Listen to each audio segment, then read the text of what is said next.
Hey everybody, it's Ted Trent again, coming at you right here on my Facebook wall. As you know, we're getting ready for our first meeting of the California Animal Networkers, and you know I'm stoked. So I'm doing everything I can to get the word out about our meetup group. And I saw basically an announcement come through my email about Mercy for Animals and um, what I think is an accomplishment that they've made recently in talking to Albertsons grocery store. And they also, at the end of their email, suggested that there is more that we can do. Obviously, there's a lot we can do, but they mentioned Kroger is still not on board with this whole cage-free concept. So I want you to stay tuned. We're just going to have a casual conversation about what it means to be cage-free. I mean, are these chickens and hens, are they actually cage-free? Are they roaming around in big buildings or out in the prairies? What's labeling like out there? Do we really know what's going on? We've got Jaya. How do you pronounce your last name? Jaya Bumitra. Okay, and you're from... I am the Director of Corporate Outreach with Mercy for Animals. We are a farmed animal protection organization, international in scope, but our headquarters are right here in Los Angeles. So tell me, why did I get that email? What's going on with Albertsons? Well, I'm so glad you asked, and I actually have one clarification, which is that Kroger has also now committed to go cage-free with their eggs. So the campaigns that Mercy for Animals has been focusing a lot on lately in terms of our corporate outreach efforts are cage-free egg campaigns. And our goals are to move the biggest businesses in the world, biggest food companies, food service companies, manufacturers of products, retailers, and restaurants to implement policies that are a little bit more animal friendly than they are. So where they don't have any animal welfare policies now, we ask them to create them.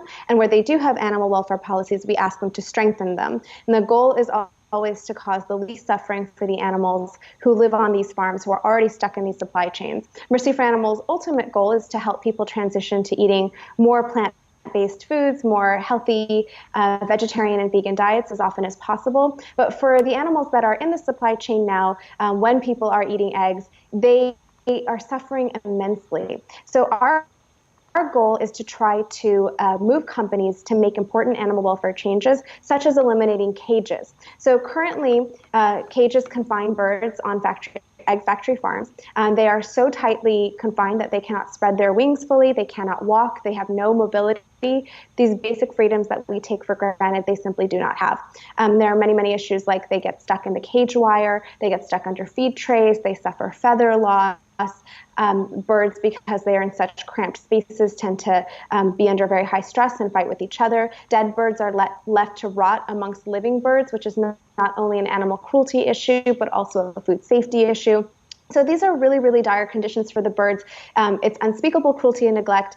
We don't feel that any business with morals should support such animal cruelty. So what we have been doing is working on reaching out to restaurants, food service companies, and grocers to try to implement cage-free egg policies.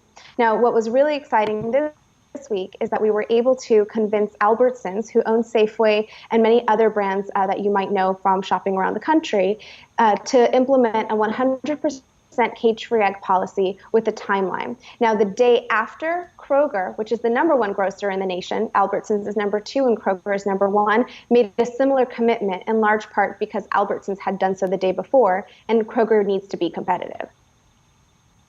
Wow. That's a lot. I mean... it is a lot. It's very exciting. Yeah.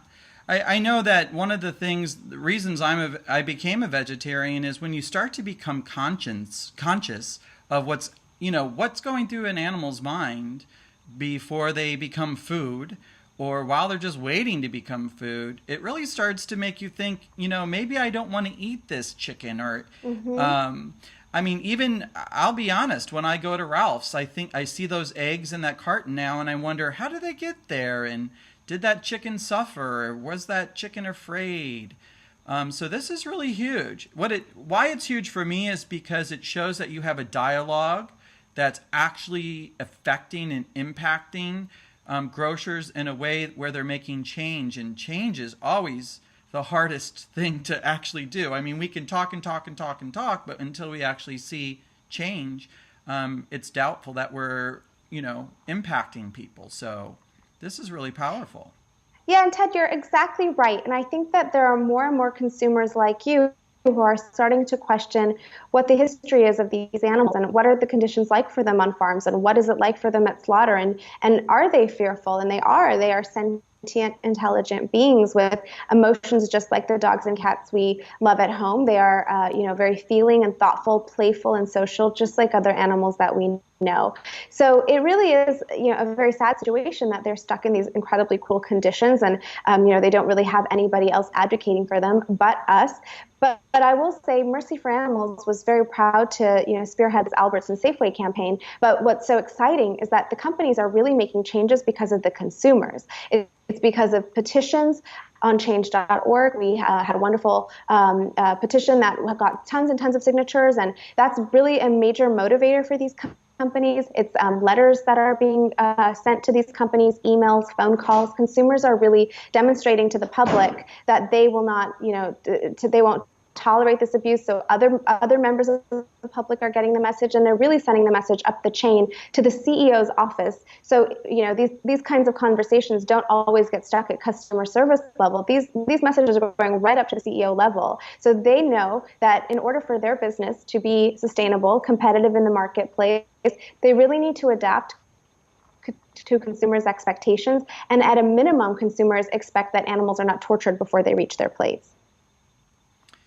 So let's just break this down real quick.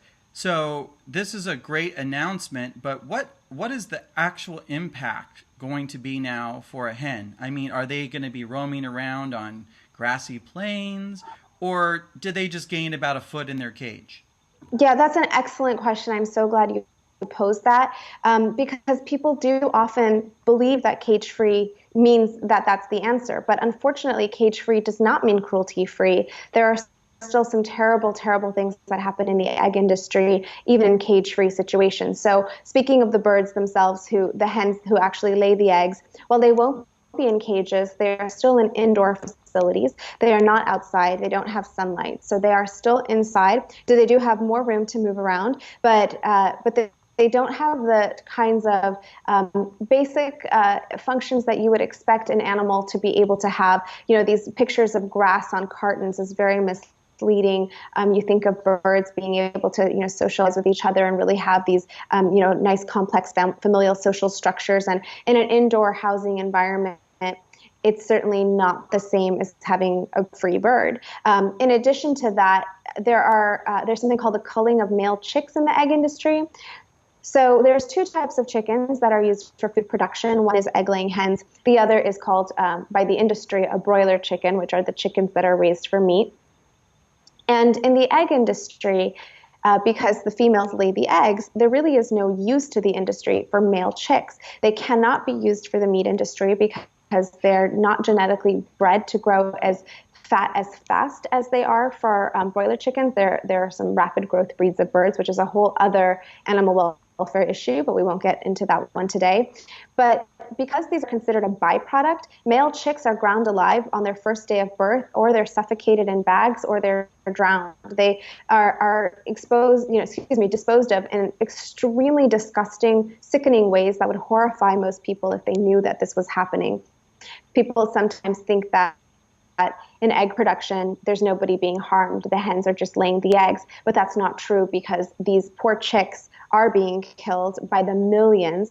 And in addition, once egg-laying hens do stop producing eggs at the quantity that the businesses want, they're considered spent, and they are also sent to slaughter.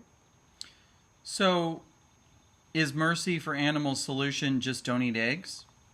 Yes, that's the ultimate goal, is for people to move away from eating eggs. And we certainly understand that people may be at various stages of moving toward a plant-based diet, and for some it might be more of a challenge than for others. But our goal is to provide resources, which we do through a fabulous website called chooseveg.com. So again, chooseveg.com, where people can find alternatives to eggs that they may use for baking, egg-free recipes. They can order a free vegetarian starter guide that's also available in online form, but they can get a physical copy as well. There's tons of recipes. There's also a really fabulous blog that helps people sort of see animals at their best. We have a lot of great sanctuary videos. People have the opportunity to see animals and how smart and social they really are. So, we understand that people may or may not be comfortable with moving toward vegetarian foods, but we would like to encourage people to at least start thinking about cutting out and cutting back on eggs. And eventually, if they are able to embrace a vegan diet, that is certainly the most compassionate way to eat.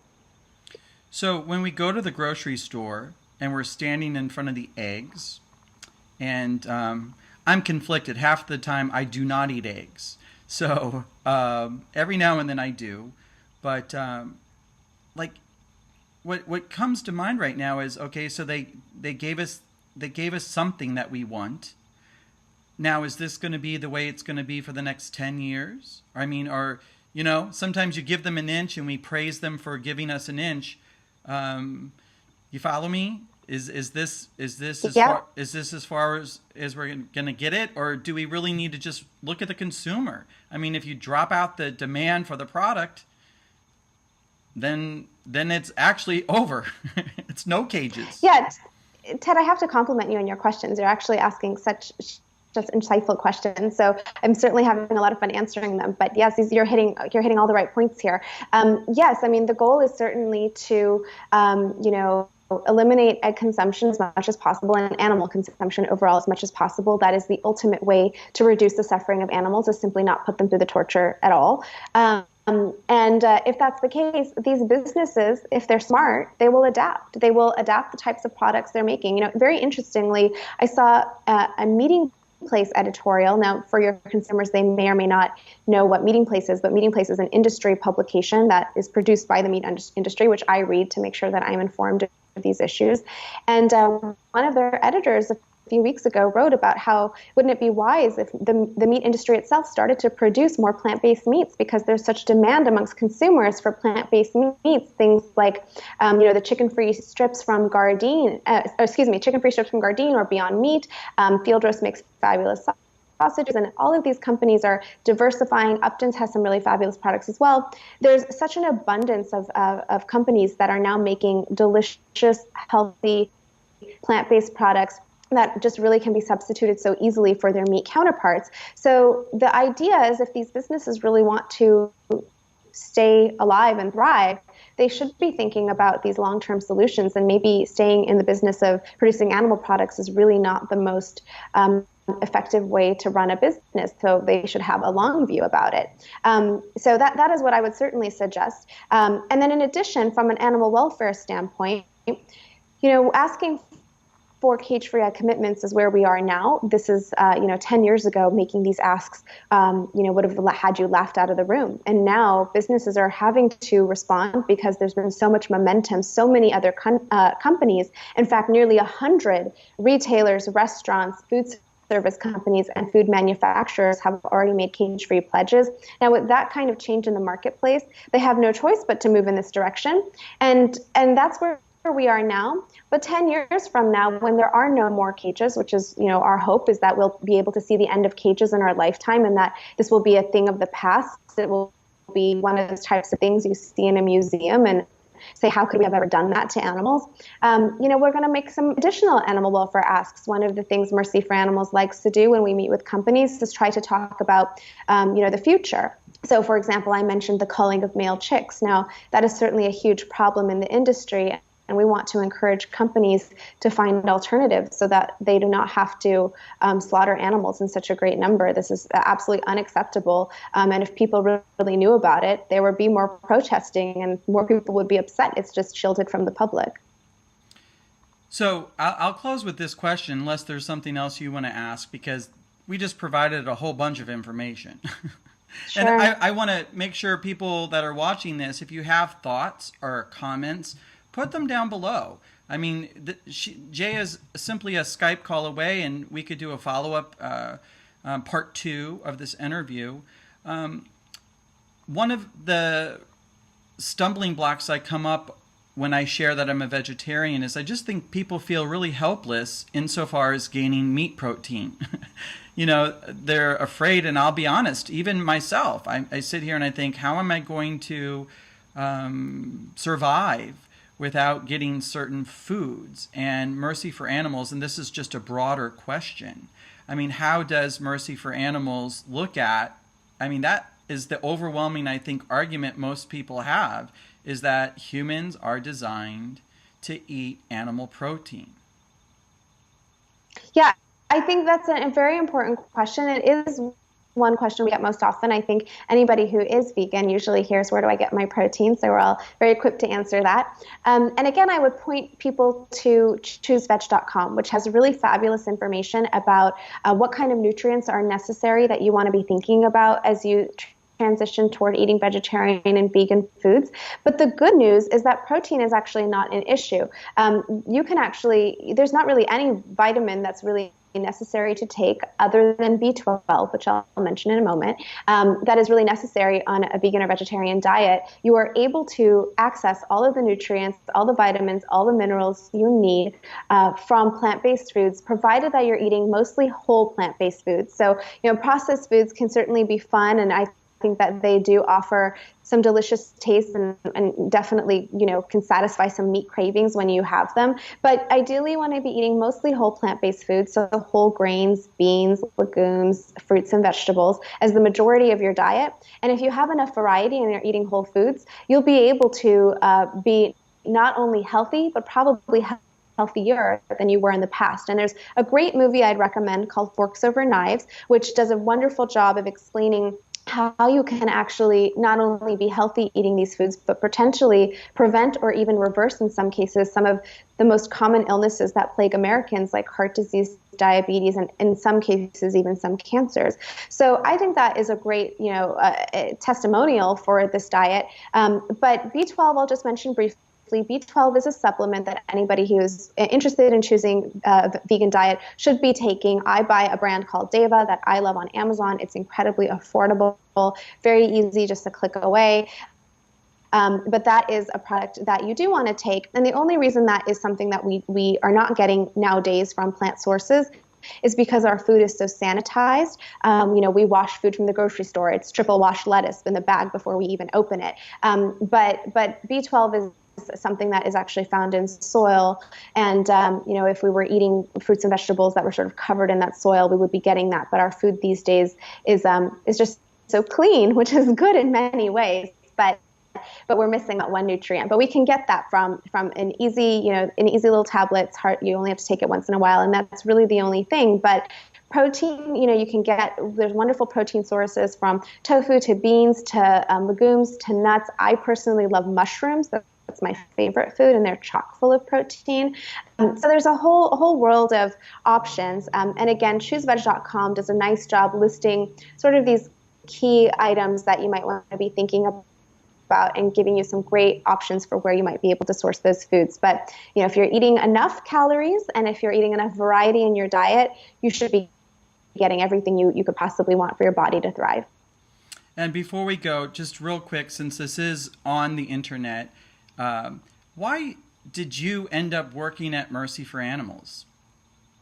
This is a great question. I went vegetarian when I was 9 years old because we had pet chickens. My family did. Buck and Doodle, they were very cute. And they played with our cats and dogs just like any other member of the family. And it was very easy for me to see right away that they were special and that they were just as smart and social as the dogs and cats, and I was sort of confused about why we would be eating them when they were our family. So at that, ripe old age of 9, I decided to move toward a vegetarian diet. And fortunately, my family was supportive. I know that's not always the case for everyone, but I was very lucky. And I remained vegetarian for about 20 years. And then I came across information about dairy and egg production, which really surprised me. And it's at that stage that I felt like my eyes were opened. And I was so surprised that I could have been vegetarian for so long and had felt such compassion in my heart and had such good intentions, but then meanwhile had unfortunately been party to this abuse that I didn't even know was happening. So that's when I felt like something needs to be done to help educate consumers, because there's so many good people walking around with their eyes closed, but they just don't have that access to the information, and it's intentional. It's intentional by these industries to kind of cover it up. So we need great groups like Mercy for Animals and some other great groups as well to help educate the public about what is the reality behind the closed door of factory farms. What are these animals going through? So Mercy for Animals is a fabulous organization that offers a voice to animals that would otherwise be voiceless. We are very famous for our undercover investigations. We've done more than 40 undercover investigations of factory farms, hatcheries, and slaughterhouses that help shine a light behind these facilities' doors. And that's really done quite a lot to expose the abuse. But we also have an education department, which again provides resources like some of the ones I've already mentioned, the Veg Starter Guide as well. And then we also have the corporate outreach department, which is what I oversee. And I mentioned before that we work with companies to implement animal welfare policies, hold them accountable for the abuses that we've seen. And we have an incredible legal advocacy division as well that really makes sure that these people who are committing these abuses are held accountable in a court of law. Yay! Yay! I got to tell you, that's great work. Those types of videos, I mean, those, when you sit there and that's why I'm doing these videos. But when you see a video of an animal suffering, it just changes you, and I think that's some of the most powerful, prolific kind of advocacy work that people can do, is to show the suffering. So I just want to acknowledge you and your organization for impacting literally thousands and millions of people around the planet by taking those types of chances. And, I'm sure the animals are thanking you as well in their own way. Thank you. Ted, that's so thoughtful of you to say. It's incredibly rewarding to hear that kind of feedback. And, we certainly need every hand on deck for these animals. There's, over 9 billion animals that are in these conditions and slaughtered in the U.S. alone. So we certainly want to invite any member of the public to join us in our efforts, and they can find more information at mercyforanimals.org, which is our organization website. And then again, please do look up some great recipes and tips on chooseveg.com. But we certainly, always need volunteers and always help. And, even with the advent of social media, just sharing the information on social media is a great way to get involved. We have a very active Facebook page, Twitter account, Instagram account, Pinterest account, and even Snapchat account now. So people can find us anywhere and share the information with their friends, and that's a great way to get people to get informed. Well, Jaya, thank you for taking a moment out of your day. I feel somewhat guilty for taking you away from saving all the animals, but maybe this will help. And everybody, if you've watched this and have thought of questions that might, impact you in a way that makes you become vegan or a vegetarian, or just have questions about the organization, post the comments down below. Share this on your own wall. Get a conversation going. You don't have to necessarily put all your comments on my wall. Share it on your own wall and get conversations going there. The key is that we share this information, because corporations that are killing these animals are not going to be starting these conversations with us. They're in it for the profit, and people like Jaya and Mercy for Animals are in it for all life on Earth. So, life has to share these kinds of stories. Life shares life, and we save lives. But corporations, sadly, they're not in the same kinds of commitments that we are for all of humanity. They might think they are, but I don't think they are if they're killing things. So, again, thank you, Jaya, for taking the time. And I know it's a little unconventional with my nice curtain, but you have a cow behind you. So... I don't feel so bad. Well, Ted, I have to thank you so much for this opportunity. I'm so grateful to have had the chance to get to know you. I'm so happy to hear an Angelino, so we'll have to get together sometime. And I so appreciate the chance to meet your audience. And I do welcome questions and would love to do a follow-up anytime if people would like to know more. Well, I will certainly do that. Thank you, Jaya. Have a great weekend. Thank you. You too. Okay. All right, Bye-bye. You take care. Bye-bye. Bye.